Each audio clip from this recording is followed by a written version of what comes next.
Aujourd'hui, on parle de vitesse, de moteurs qui chantent et de voitures qui coûtent un rein. Bienvenue dans l'histoire de Porsche. Spoiler, ça commence avec une voiture pas très sportive pour être honnête. Tout commence avec un homme, Ferdinand Porsche. Un génie, un peu têtu, mais surtout obsédé par les voitures. À 25 ans, il invente déjà une voiture électrique.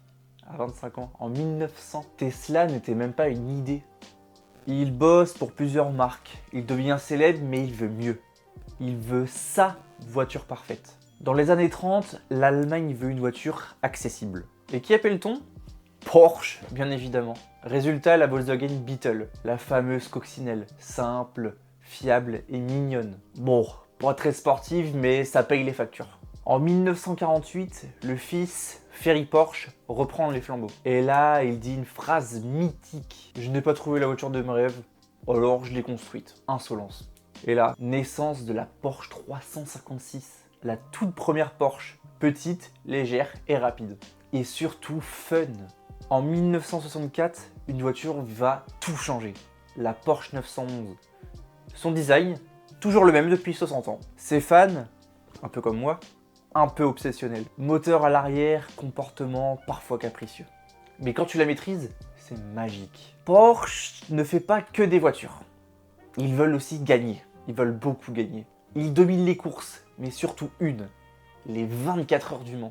19 victoires dans la classique sartoise. Ouais, 19. Une légende, ils deviennent légendaires. Dans les années 80-90, tout ne va pas vraiment bien. Les ventes chutent et les modèles vieillissent. Et là, danger. Porsche est proche du crash. C'est quand même très ironique pour une marque de sport. Mais une sauveuse inattendue va faire son arrivée. La Porsche Boxster. Moins cher, plus accessible. Mais surtout, elle cartonne. Et Porsche peut enfin respirer à nouveau. En 2002, Porsche fait un truc de fou. Ils sortent un SUV. Oui, un SUV. La Porsche Cayenne. Les puristes crient à la trahison. Mais les clients adorent. Résultat de jackpot. Bon, les premiers modèles, c'était pas trop ça.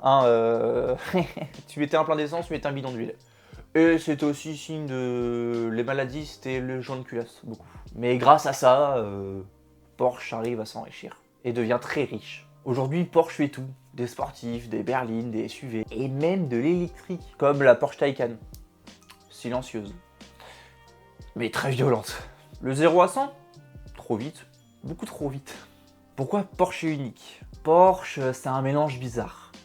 Luxe, performance et tradition. Il change, mais pas énormément. Une 911 moderne, c'est toujours reconnaissable. Toujours efficace et toujours cher, très cher. Pour conclure, de la Volkswagen Beetle à la Porsche Taycan, Porsche a tout fait. Des erreurs, des paris risqués et des chefs-d'œuvre. Pour moi, la Porsche Carrera GT. Mais une chose n'a jamais changé, le plaisir de conduire. Si t'aimes les voitures, Porsche, en vrai, c'est difficile à ignorer. Même si ton banquier préfère que tu regardes ailleurs. Et oublie pas, regarder c'est gratuit, acheter beaucoup moins. Si ce nouvel épisode de En Bref vous a plu, n'hésitez pas à vous abonner. Le petit commentaire, le petit pouce bleu, abonne-toi, ça me fera vraiment plaisir pour la suite des vidéos. J'ai tourné ce petit épisode parce qu'il pleut, j'avais un autre tournage de prévu, mais c'était pas prévu que je fasse ça en bref. D'autres contenus vont arriver, d'autres nouveaux formats vont arriver. Et merci à ceux qui me soutiendront, ça me fait vraiment plaisir. Et on se dit à la prochaine.